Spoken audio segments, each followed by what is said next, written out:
if I had to say which is the country that had perhaps the best mathematicians, the best physicists, the best chemists,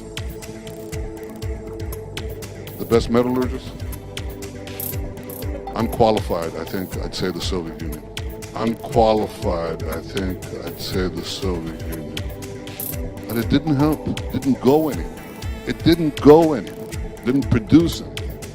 But if you had taken a Soviet mathematician and squirreled him out of the Soviet Union, and you sent him to Palo Alto, and he spent 2 weeks there, he was producing added value like that. So the need for a market-friendly, a business-friendly, an entrepreneur-friendly environment is absolutely essential. And it by itself will produce science and technology. Whereas the other way around doesn't necessarily happen. Now we're at 37, and we're catching up to Japan. It won't take us long. We'll pass them. Which you might think is amazing. And I have to say, 37,000? That's it? We who have the largest component of high-tech in any economy in the world, we're about 13% of our people are in high-tech. 13%. Okay, that's very, very big to be directly involved in high-tech. It's a very large number. Okay, that's very, very big to be directly involved in high-tech. It's a very large number. And we're only $37,000 per capita income? You're listening, boy. Yeah, because it's absurd. Because we should be a lot more, and we will be a lot more. Now, there's a great change that's happening in the world. A tremendous change. Because the intersection of big data, connectivity, and artificial intelligence, and what it does in robotics and genetics and all the other fields, Louis, that you mentioned, everything, that is changing our world in rapid, rapid succession. And the future belongs to those who can seize this change. And the future belongs to those who can seize this change. We are positioned right at the cusp of this change, right at the center of this change. We are positioned right at the cusp of this change, right at the center of this change. We can take it, and we are. It's changing us. It's giving us powers and prowess that we never had before. It's giving us powers and prowess that we never had before. It is a force multiplier. Because to survive and thrive, we have to overcome a simple problem. The problem is, there aren't that many Jews in the world. There aren't that many Jews in the world. Our numbers are small. And history favors large nations, not small ones. So we have to compensate for our relative numbers. And we've always compensated with our brains and with our guts. But we're in a position now to compensate beyond anything that we dreamed of. But we're in a position now to compensate beyond anything that we dreamed of. And that depends on one thing. It depends on entrepreneurship. Now you might think I'm exaggerating, but I'm not.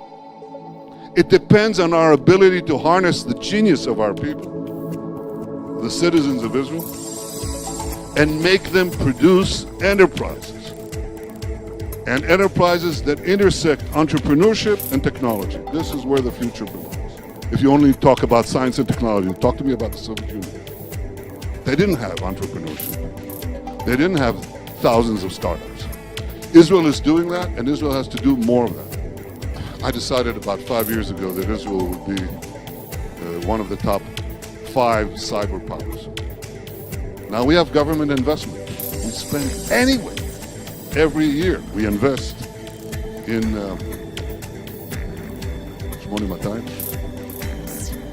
and some other investments that we make in our national intelligence services. They're actually quite big. They're actually quite big. They're actually quite big. They're much, much bigger than you think. They're much, much bigger than you think. They're bigger than most of the country's national collection agencies. And in fact, they're almost number 2, maybe even number 2. I haven't checked Russia and China. This is very big. This is very big. This is very big.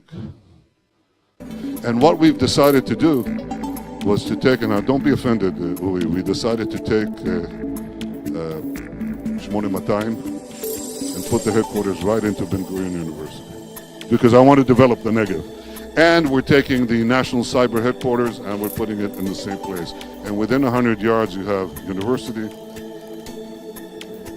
security, government security, and a cyber park that is filling up with the biggest companies that are coming to the Negev. That is filling up with the biggest companies that are coming to the Negev. We are taking government investment, sunk investment, and connecting it to academia, and most importantly, to entrepreneurship. I went down there. There are startups in Beersheba, and I wanted to show Steve Forbes what we're doing, because we are doing things that are quite amazing. Israel this year is going to have about a quarter of the global cyber investment, non-governmental private investment in cybersecurity in the world. 25%. Non-governmental private investment in cybersecurity in the world. 25%. Now you think about it. There are 8 billion people in the world. We have 8 million citizens, which means we're punching well above our weight, more than 200 times above our weight. In cyber. And cyber is a real domain of power. Cyber is a real domain of power. Real domain of power. It's a huge domain of power. We're definitely in the top 5 cyber powers in the world. I think it's safe to say we're not number 5. And I'd argue we're not number 4, and then from here on we can start arguing. He said, Prime Minister, you don't recognize me? I said, well, who are you? He said, well, I used to be your Shmone Matayim, your NSA advisor, briefer on certain technology matters. Shmone Matayim, your NSA advisor, briefer on certain technology matters. I said, really? What are you doing now? And he looks at me like this. He says, now? Now I'm rich. Not good. That's very good. It's exactly right. He makes the country rich. How to make solar energy, how to make water, how to make public health, everything. They're making our lives richer and better, more productive. But they're not doing it as government agents.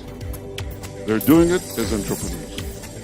And our future depends on our ability to marry technology with entrepreneurship. This is the most important thing that we can be doing. And therefore, I think that what you're doing today is critical. Israel now is a cyber power, it's a water power, it's a water power, it's a water power, it's a solar power, it's an agricultural power, it's a milk power. Can you imagine? You know which cow produces most milk per cow in the world? You think it's a Dutch cow? It's a French cow? It's an American cow? Almost. It's an Israeli cow. It's a computerized cow. Every move is computerized. This makes Israel very powerful. This makes Israel very powerful. And here's the main point. Because we have a thriving economy based on entrepreneurship, we can pay for the submarines and the airplanes and the intelligence services that make us very powerful. We can talk about our military prowess, but it's meaningless without the ability to pay for it. And as much as I value, and I do, Every penny that comes from our great ally, the United States, and we just signed an important deal, and as much as I value, and I do, every penny that comes from our great ally, the United States, and we just signed an important deal, an MOU, that is a very small part of our national expenditure on security. We simply cannot afford our security if we don't have a thriving economy. Because we have a thriving economy, a free economy, and we have to make it free, we have a strong military. And the combination of having a strong military and strong security services means that many countries want our assistance against the plague of terror, our assistance against the plague of terror, and many countries want our assistance to develop the technologies of the future which they need for their civilian purposes. And as a result, having the military on one side and the civilian technology on the other produces the third element of our national strength, which is alliances. These are the same alliances, which is alliances. These are the same alliances that we see now developing in Asia, in the countries of Africa, in Latin America. And that's why what UNESCO is doing is a thing of the past, literally, not of the real past, of a false past. And they don't even know it. Entrepreneurship is a central cog in this machine. I think you should be commended for doing it. I don't think it comes as a surprise, Uri, because you started from nothing and did a lot. But I think with the assistance of Sheldon and Miri, you're going to do a great deal, not merely for this institution, but for the future of Israel and the future of the Jewish people. They're linked. I thank you all for what you're doing. Thank you very much. Toda rabah.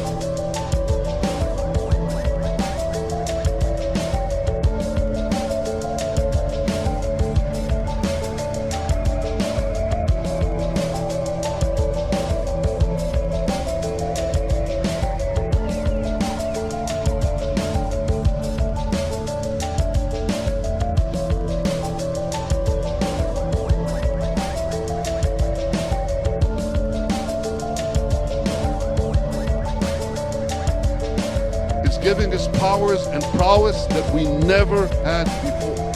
It's giving us powers and prowess that we never had before. But we're in a position now to compensate beyond anything that we dreamed of. But we're in a position now to compensate beyond anything that we dreamed of.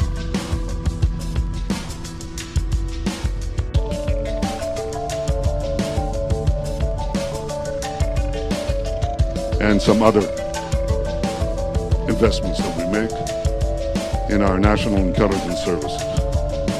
They're actually quite big. They're actually quite big. They're actually quite big. They're much, much bigger than you think. They're much, much bigger than you think.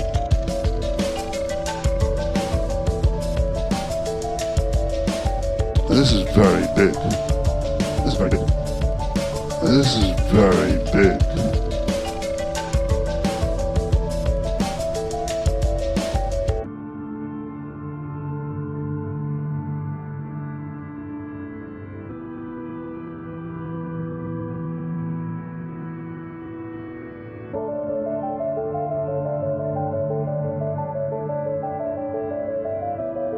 And cyber is a real domain of power. And cyber is a real domain of power. Real domain of power. Judah, your brothers will praise you. Your hand will be on the neck of your enemies. Your father's sons will bow down to you. You are a lion's cub, Judah. You return from the prey, my son. Like a lion, he crouches and lies down. Like a lioness who dares to rouse him. The scepter will not depart from Judah, nor the ruler's staff from between his feet, until he to whom it belongs shall come, and the obedience of the nations shall be his. Cyber is a real domain of power.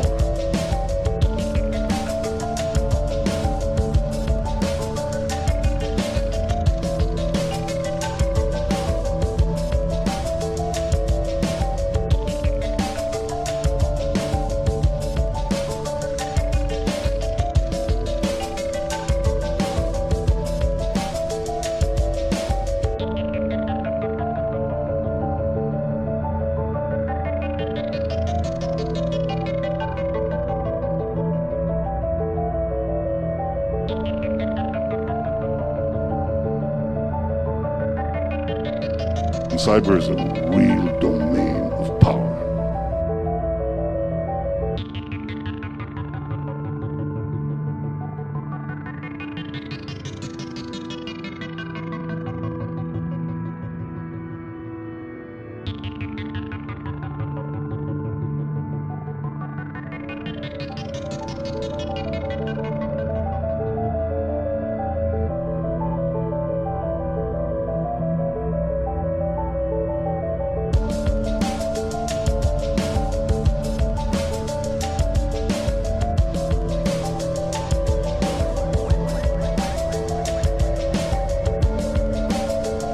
Cyber is a real domain of power.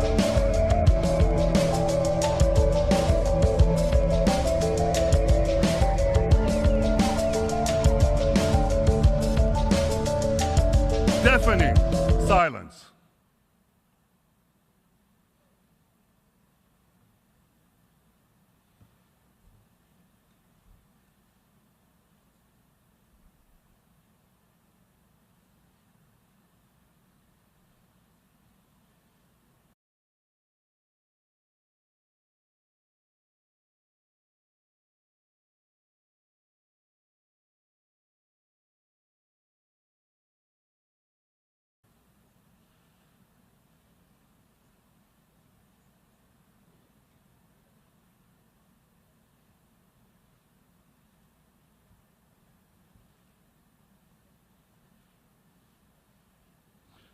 Perhaps you can understand.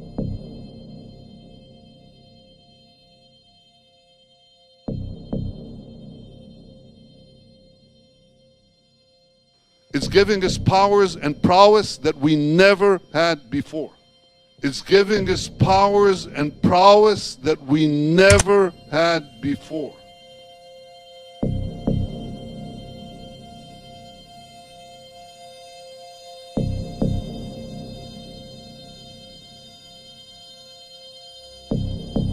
And cyber is a real domain of power. And cyber is a real domain of power. Real domain of power.